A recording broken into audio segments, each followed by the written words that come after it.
दी Jaipur dialogues annual summit 2024 राष्ट्रवादियों का Mahakumbh registration link के साथ आपका स्वागत करने के लिए तैयार है। आप जाएं, रजिस्ट्रेशन लिंक आपको डिस्क्रिप्शन में मिल जाएगा, वहां से आप क्लिक करके आप अपना रजिस्ट्रेशन करा सकते हैं। साथ में इस महाकुंभ के लिए आप सभी का योगदान परम आवश्यक है। बिना आपके योगदान के ये सफल नहीं हो सकता। हमने अभी क्राउड फंडिंग का जो टारगेट दिया था उसका अभी 22% पूर्ण हो चुका है। इसको 100% कराने में आप लोग कृपया अपना योगदान दें, शीघ्र इसको सफल करावें। क्राउड फंड सपोर्ट के लिए ऊपर दिख रहा QR आप स्कैन करके सपोर्ट कर सकते हैं और डिस्क्रिप्शन में जो लिंक दिया हुआ है क्राउड फंडिंग के लिए उस पर क्लिक करके भी सपोर्ट कर सकते हैं।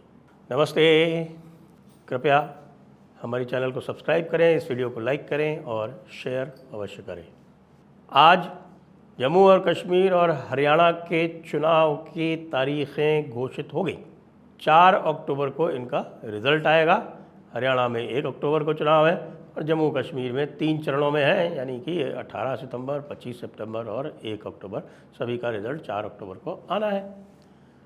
तो एक प्रकार से अगला साइकिल जो है इलेक्शंस का वो आरंभ हो गया। लेकिन जो बड़े आश्चर्य की बात है वो ये है कि महाराष्ट्र का चुनाव अनाउंस नहीं हुआ है, यानी कि महाराष्ट्र का चुनाव इस बार हरियाणा से अलग कर दिया गया है।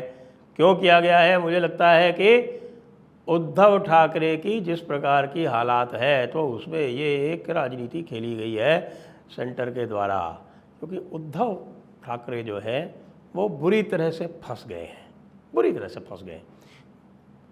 वो ये कहते थे कि साहब कि हम जो है वो कोई छोटे थोड़ी हैं किसी तरह से, क्या हम बीजेपी से कम आंकते हो हमको, हम बीजेपी के सामने नहीं झुकेंगे। लेकिन आज इनकी हालत ये है कि ये शरद पवार के सामने नाक रगड़ रहे हैं। शरद पवार ने इनको इतना छोटा बना दिया है भाई साहब कि आज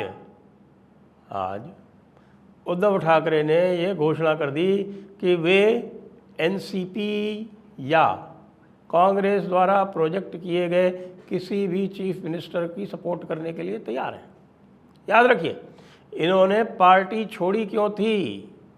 पार्टी मतलब जो महायुति यानी कि भारतीय जनता पार्टी या एनडीए वाली जो पार्टी थी वो छोड़ी क्यों थी?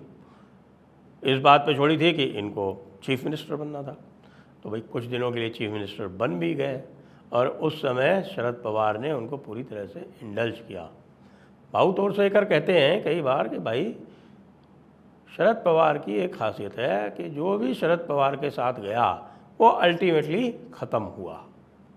और शरद पवार की पॉलिटिक्स ये है कि उनको अंततः, अच्छा वो लॉन्ग टर्म प्लान करके चलते हैं, उनको क्या करना है उनको अंततः शिवसेना को समाप्त करना है और कांग्रेस को समाप्त करना है और अल्टीमेटली जो पॉलिटिक्स होनी है वो Bharatiya Janata party versus nationalist Congress party, ये पॉलिटिक्स रह जानी है। ये उनका लॉन्ग टर्म प्लान है।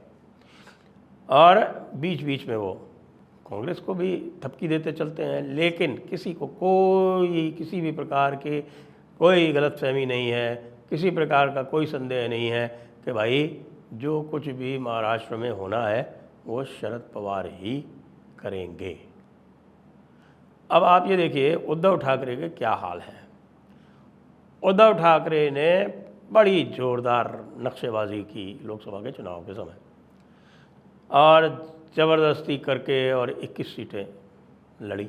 48 में से 21 सीटें उद्धव ठाकरे ने लड़ी और कई तो उन्होंने एक तरफा अनाउंस कर दी, जैसे सांगली की सीट एक तरफा अनाउंस कर दी। बाद में हार गए, वो बात अलग है, वहाँ से कांग्रेस वाला इंडिपेंडेंट जीत गया। लेकिन दादागिरी तो पूरी चलाई उन्होंने लोकसभा चुनाव में। 21 सीटों में जीते कितनी? 9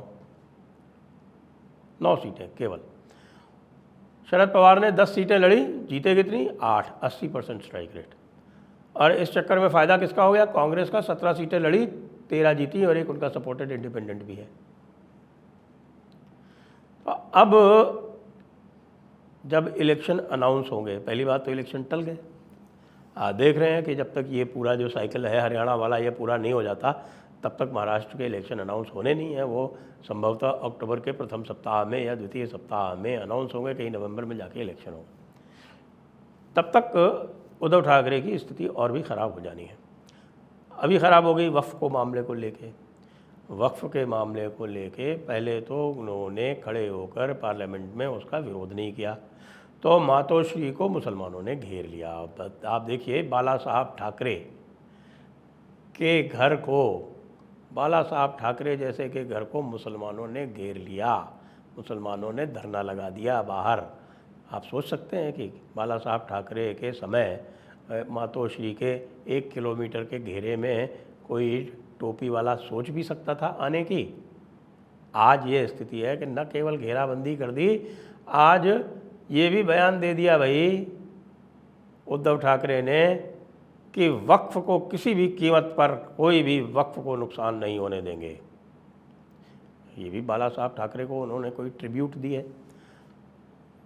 वैसे पहले मैं एक कार्यक्रम कर चुका हूँ इसके ऊपर और मैं समझा चुका हूँ, मालेगांव का उदाहरण देते हुए समझा चुका हूँ कि किस प्रकार शिवसेना का जो कोर वोट है वो शिंदे के, एकनाथ शिंदे के साथ खिसक चुका है।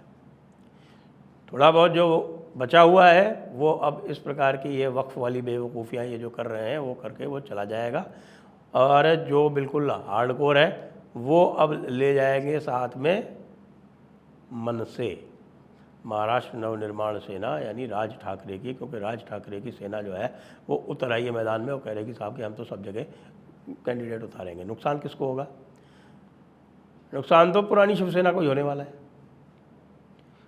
क्योंकि पुरानी शिवसेना में ही बाला साहब ठाकरे के कुछ चंद लोग बचे हैं, और वो चंद लोग जो हैं वो भी देख रहे हैं कि क्या करें, एकनाथ शिंदे की तरफ जाएं या क्या करें। तो उनको जो है वो एकनाथ शिंदे की तरफ जो नहीं जाना चाहते हैं उनके लिए एक आसान रास्ता मिल गया है कि वो राज ठाकरे के पास चले जाएं।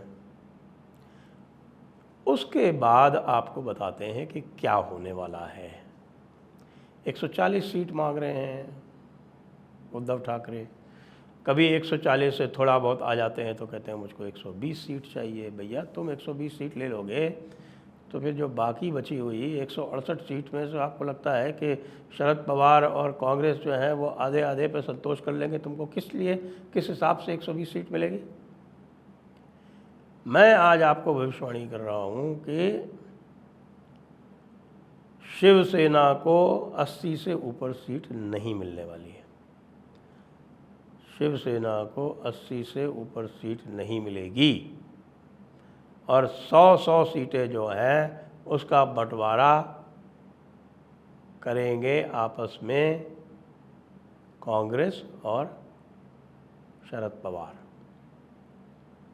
तो जब 80 से सीट नहीं मिलेगी तो फिर इनके पास चारा क्या रहेगा? इनके पास वोट तो इनका रहा नहीं। ये शरद पवार को भी पता है, ये कांग्रेस को भी पता है, और लगता है स्वयं उद्धव ठाकरे को भी पता है। जिस तरह से उन्होंने वक्फ के मामले में मुसलमानों के सामने सरेंडर किया है, उससे ये भी स्पष्ट हो गया कि उद्धव ठाकरे को भी ये पता है कि अब उनको हिंदू वोट नहीं मिलेगा।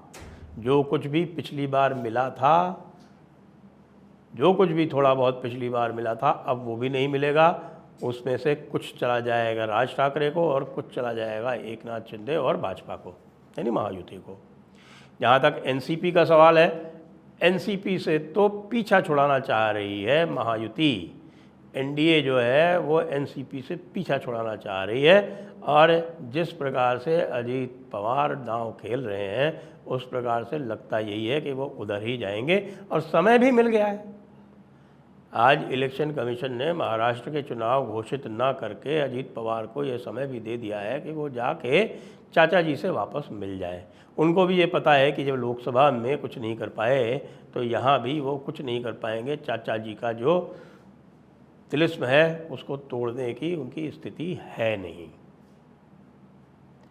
तो इससे पूरा का पूरा जो सिस्टम है वो इस प्रकार बैठेगा कि एडवांटेज होने वाली है महायुति यानी एनडीए को, और एनडीए को यह एडवांटेज जो है, क्योंकि एडवांटेज जो भी इनको नुकसान होना था वो पब्लिक ने इनको दिखा दिया।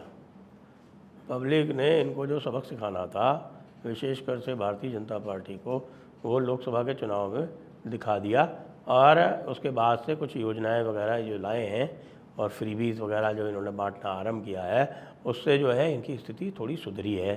साथ में जो ये पूरा मराठा आंदोलन वाला मामला है वो शरद पवार के भी उल्टा पड़ रहा है। मराठा आंदोलन वाला मामला एक तरफ तो ओबीसी को कंसोलिडेट कर रहा है और दूसरी तरफ शिंदे जो हैं वो भी एक प्रकार से मराठाओं को काफ़ी कुछ अपने तरफ लाने में इसलिए सफल हो गए हैं क्योंकि उनका कहना है कि भाई शरद पवार को तो बनना नहीं मुख्यमंत्री, ना शरद पवार मुख्यमंत्री बने ना सुप्रिया सुले बने, कांग्रेस के किसी को मुख्यमंत्री बनवा के तुम क्या ले लोगे, क्या फ़ायदा होगा। तो इसलिए वो पूरी तरह से मराठा कार्ड खेल के और भारतीय जनता पार्टी ऐसा लग रहा है कि यही चाहती है कि एकनाथ शिंदे ही मुख्यमंत्री बने रहें। एकनाथ शिंदे जो हैं जैसा भाजपा कहती है वैसा करते भी हैं, तो इसलिए उनको कोई इसमें समस्या नहीं। इस पूरे गेम में सबसे बड़ा लूज़र कौन होने वाला है? जी हाँ, बाला साहब ठाकरे के योग्य सुपुत्र उद्धव ठाकरे, जो किसी ज़माने में मातोश्री से बाहर कदम नहीं रखते थे, जो कोई भी मिलने आता था उनसे मातोश्री में मिलने आता था। आज शरद पवार उनको झिड़क देते हैं और कहते हैं कि रे थामा थामा, चलो बाहर चलो, कोई नहीं है कमरे में, लेकिन नहीं थामा थामा बाहर चलो, बाद में मिलना, और ये हाथ जोड़ के निकल जाते हैं। तो ये तो शेर की हालत ही, ये जो शेर गीदड़ हो गया है इसकी स्थिति सब देख रहे हैं, इसका बहुत बुरा हाल होने वाला है। और आप ये सोच लीजिए कि ऐसा भी हो सकता है कि इनको बिल्कुल ही लावारिस छोड़ दें ये लोग, ऐसे कहें कि भाई 30-40 सीटों पर लड़ लो, क्योंकि अब इनके पास कोई इनका वोट बैंक नहीं बचा है, सारा ख़त्म हो गया, ये हालत है। तो देखिए आगे आगे होता है क्या। महाराष्ट्र बड़ा इंटरेस्टिंग रहेगा, जितनी देर में हम चुनाव देखेंगे हरियाणा में और जम्मू कश्मीर में, उतनी बीच में यहाँ पर इतनी बुरी स्थिति बनने वाली है कि आप उद्धव ठाकरे की इतनी बुरी स्थिति बनने वाली है कि आप और हम कल्पना नहीं कर सकते। जय हिंद, जय भारत, वंदे मातरम।